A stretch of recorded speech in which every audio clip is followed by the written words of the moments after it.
नमस्कार, मैं दिव्यांशी डोसी स्वागत करती हूँ आप सभी का SWB हिंदी में और आज के हमारे इस खास कार्यक्रम में जिसका नाम है खबर के परे। केंद्र सरकार ने बड़ा फैसला लेते हुए भारतीय रिजर्व बैंक के गवर्नर शक्तिकांत दास का कार्यकाल 3 साल के लिए बढ़ा दिया है। अब शक्तिकांत दास अगले 3 साल के लिए RBI के गवर्नर के पद पर बने रहेंगे। कैबिनेट की नियुक्ति समिति ने गुरुवार देर रात इस फैसले को मंजूरी दी है।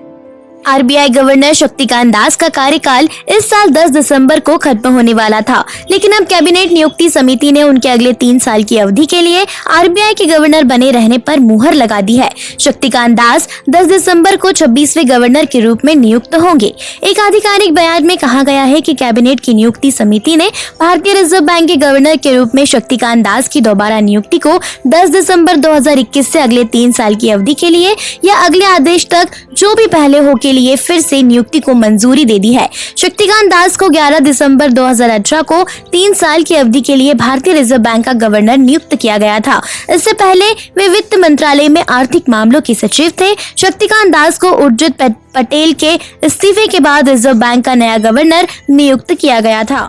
G20 और कॉन्फ्रेंस ऑफ पार्टीज के वैश्विक नेताओं के सम्मेलन में शिरकत करने के लिए प्रधानमंत्री नरेंद्र मोदी इटली और ब्रिटेन के दौरे पर रवाना हो गए हैं।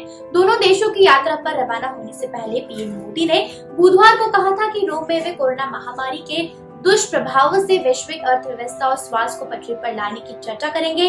साथ ही उन्होंने यह भी कहा कि ग्लासगो में वे कार्बन स्पेस के समान वितरण सहित जलवायु परिवर्तन की चुनौतियों से व्यापक तौर पर निपटने की आवश्यकता पर बल देंगे।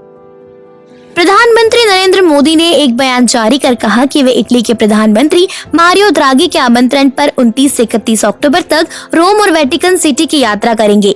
इसके बाद वे ब्रिटिश प्रधानमंत्री बोरिस जॉनसन के आमंत्रण पर 1 से 2 नवंबर तक ब्रिटेन के ग्लासगो की यात्रा करेंगे। उन्होंने कहा कि रोम में मैं 16वें G20 देश के समूह के शिखर सम्मेलन में भाग लूंगा और इसके नेताओं से महामारी के दुष्प्रभावों से वैश्विक अर्थव्यवस्था और स्वास्थ्य को पटरी पर लाने, सतत विकास और जलवायु परिवर्तन पर चर्चा करूंगा।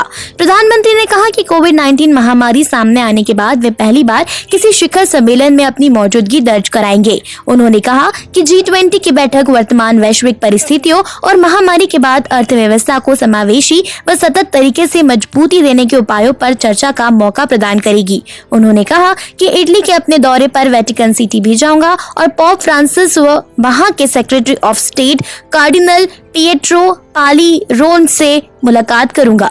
G20 शिखर सम्मेलन के इतर प्रधानमंत्री मोदी अन्य सहयोगी देशों के नेताओं से भी मुलाकात करेंगे और भारत के साथ द्विपक्षीय रिश्तों में प्रगति की समीक्षा करेंगे। प्रधानमंत्री ने कहा कि G20 शिखर सम्मेलन के समापन के बाद वे 31 अक्टूबर को ग्लासगो के लिए रवाना हो जाएंगे और वहां वे 26वें कॉन्फ्रेंस ऑफ पार्टीज में विश्व नेताओं के शिखर बैठक में हिस्सा लेंगे।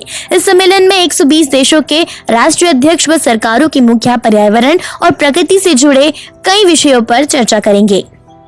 देश दुनिया की ऐसी खबरों को जानने के लिए देखते रहें SWB हिंदी। चैनल को सब्सक्राइब जरूर करें, वीडियो को लाइक जरूर करें, कमेंट करें, शेयर करें। ये वीडियो देखने के लिए आप सभी का धन्यवाद।